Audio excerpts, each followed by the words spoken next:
Alright, here we are at the Commune Beach Resort in lovely Coolangatta.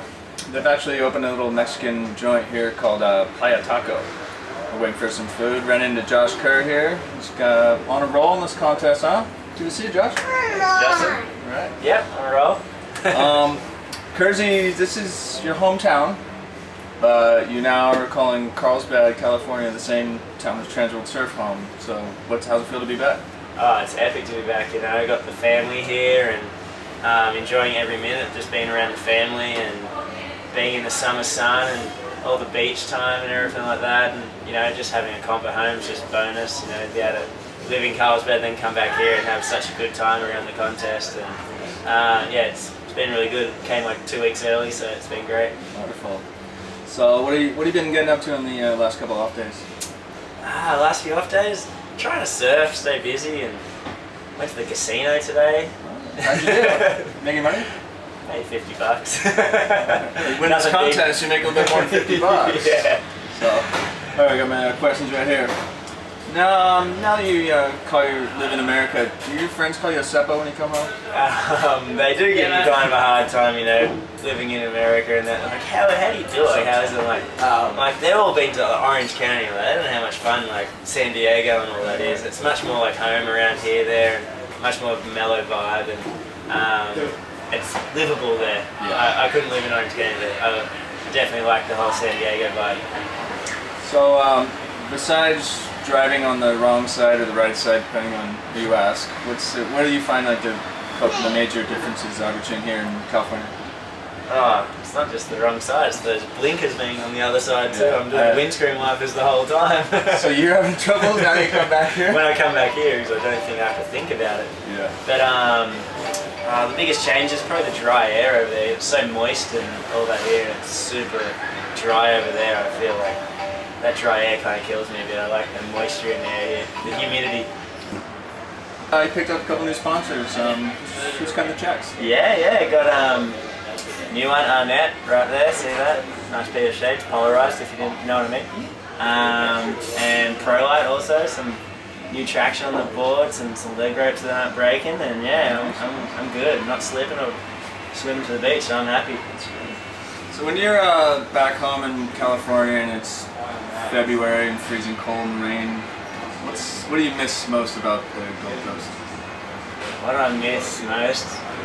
Definitely this warm weather that's going on here. That I eat a lot of fish tacos at Fish 101 to ease the pain. That's a good job. Alright, what else we got here? You know how some like baseball players or whatever, they're getting the batter's box, they won't step on the line, like the chalk line. Do you have any kind of weird little superstitions that you practice, you know, before a heat? Oh, it's actually, normally I don't. I'm pretty like, I used to be like kind of, you know, have the same song before and like cut it out at the same time before I paddle out and all that kind of stuff. But yeah, that was a while ago, and now I just normally just none of that. But it was funny, just as you said, the other day I was putting my boards in the same spot of the racks like when I was going to the contest, and then someone had taken my racks and like where I was, and, oh shit, where are my racks? And I try not to think about it. And like fucking, it was the 3-man one that I ended up losing. Like the first time I came in, I'm like looked back at the racks and they took my racks. Whoever took my racks, maybe where's my heat? But it was all good. Then I went out and won my next seed and had the same racks, so. Well, speaking of the same racks, let's see what else we got here. Speaking of the same racks, besides getting your boards in the right rack, what is it going to take to beat Kelly Slater in the quarterfinals? That's just have a good heat, I think. You know, like, if you just go out there and stick to your game plan, I mean, every heat I like trying to get out there and get a couple nines, and sometimes you get the 2 nines, sometimes you don't. And hopefully this is the sometimes I do, and I'll be in a good position to beat him. And speaking of Kelly, you hear about like his Jedi mind tricks he kind of tries to pull on guys. Does he pull that on you? Does that work? Or I don't know. You know, he's got his own vibe. I like the guy. It's funny, I ran into him today up at Burley at a restaurant, just randomly. It was just him and his crew, and then I was just having a rocket. I'm like, hey, how is it? And then stare him down. And shake his hand. Yeah. Now we think that he was being a little weird today, so yeah, I don't know what he's pulling off. No. You didn't put anything in your drink or anything, did you? Yeah, I don't know. I shouldn't have looked the other way, I guess. Alright, let's see what else we got here.